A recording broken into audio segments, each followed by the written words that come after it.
Hi అండి అందరికీ. So ఇప్పుడు ఈ వీడియోలో మీరు చూస్తున్నారు కదా, ఈ ఫ్యాబ్రిక్తో అయితే మా పాపకి అంబ్రెల్లా స్కర్ట్ లంగా అయితే కట్ చేసి చూపిస్తాను. అంబ్రెల్లా స్కర్ట్ అనమాట. సో ఇప్పుడైతే ఇది టూ ఫోల్డ్స్గా ఉంది కదా, 4 ఫోల్డ్స్గా రావాలన్నమాట.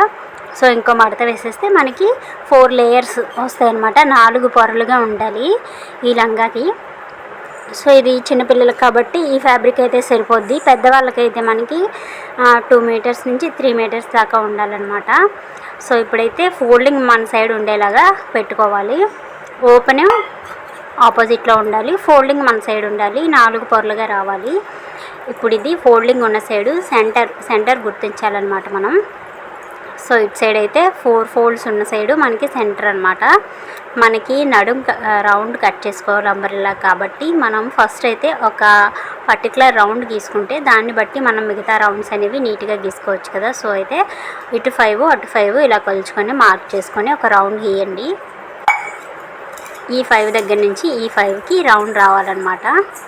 సో ఈ రౌండ్ని బేస్ చేసుకొని మనకి నడుం సైజ్ ఎంత వచ్చిందనేది మనం దాన్ని బట్టి కొలుచుకొని నీట్గా కట్ చేసుకోవచ్చు అనమాట. సో ఇదైతే నడుం సైజు కాదు, ఒక మెజర్మెంట్ అనమాట. దీన్ని బట్టి మనకు కావాల్సిన నడుం సైజ్ అయితే గీసుకోవచ్చు. ఇప్పుడు నేను తీసుకున్న ఫ్రాక్ అయితే మా పాపకి అయితే నడుము అయితే 16, దానికి +4 చేయాలన్నమాట. ఎందుకంటే లాడా కట్టినప్పుడు సో +4 చేస్తే 20 అవుతుంది కదా, 20ని /4 చేయాలి. /4 చేస్తే 5 కదా. సో 5 నడుము తీసుకోవాలన్నమాట. 4 పొరలుగా ఉంది కాబట్టి 5 ఇలా నడుము లూజ్ వచ్చేలాగా ఇంకో రౌండ్ గీసుకోండి. ఇప్పుడైతే పొడవు తీసుకోవాలి. సో పొడవు మనకి ఎంత అనేది తీసుకోవాలి. పొడవు అయితే ఇంకా ఎక్కువ హెచ్చు తగ్గులేమి ఉండు, డైరెక్ట్గా పొడవు ఎంతో అంతా తీసుకోవాలన్నమాట. సో ఇప్పుడు నేను పొడవు అయితే 13 తీసుకుంటున్నాను. మనం నడుము సెకండ్ గీసాం కదా, సో మెయిన్ నడుము సైజ్ ఎక్కడి నుందో అక్కడి నుంచి తీసుకోవాలి నడుము పొడవు అనేది. ఈ విధంగా కరెక్ట్గా నడుము దగ్గర పెట్టుకొని రౌండ్ గీసుకోవాలి. రౌండ్ నీట్గా రావాలి. సో రౌండ్ మనం ఎంత నీట్గా కట్ చేసుకుంటే లంగా అంత నీట్గా వస్తుందన్నమాట. సో స్కర్ట్ చాలా బాగుంటుంది, సింపుల్గా అయిపోద్ది అనమాట. సో ఇప్పుడు మనం తీసుకున్న మెజర్మెంట్స్ దగ్గర నుంచి రౌండ్ నీట్గా గీసేసుకోవాలి. మనం రౌండ్ ఎంత నీట్గా గీస్తే కటింగ్ కూడా అంత నీట్గా వస్తుంది అనమాట. సో ఇప్పుడు 13 పొడవు, 20 నడుము కదా. సో ఈ విధంగా గీసేసుకోవాలి. ఇంకా మార్కింగ్ అయితే అయిపోయింది, ఇంకా కటింగ్ చేసేయడమే. కటింగు మనం నడుము దగ్గర కట్ చేసేసుకోవాలి, తర్వాత ఇక్కడ పొడవు దగ్గర కట్ చేసేసుకోవాలన్నమాట.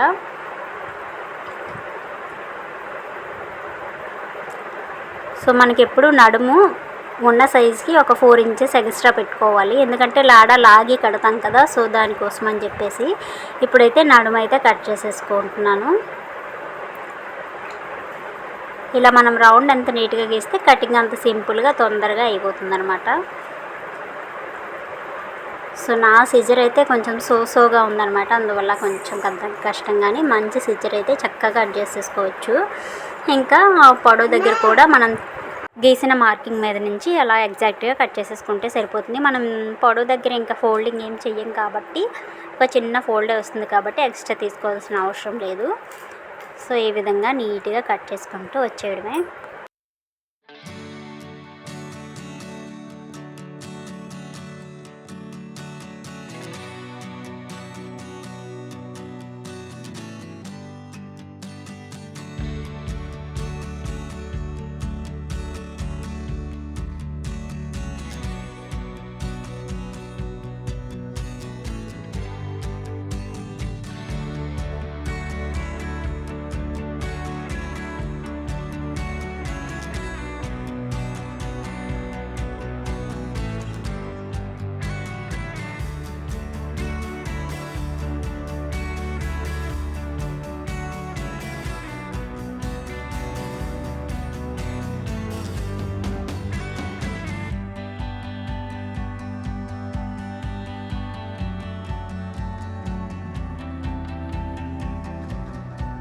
సో అది మనకి అంబ్రెల్లా స్కర్ట్ అయితే చూసారా ఎంత చక్కగా వచ్చేసిందో, చాలా సింపుల్ అనమాట. సో ఇంకొకసారి మెజర్మెంట్స్ చెప్తాను. ఇప్పుడు నేను తీసుకున్న నడుము సైజ్ వచ్చి 16 అనమాట. దానికి 4 ఇంచెస్ కలపాలి, ఇంకా పొడవు ఎంత ఉంటే అంత తీసుకోవాలి. సో మీకైతే వీడియో నచ్చితే లైక్ చేయండి, కామెంట్ చేయండి, సబ్స్క్రైబ్ చేసుకోండి. బాయ్.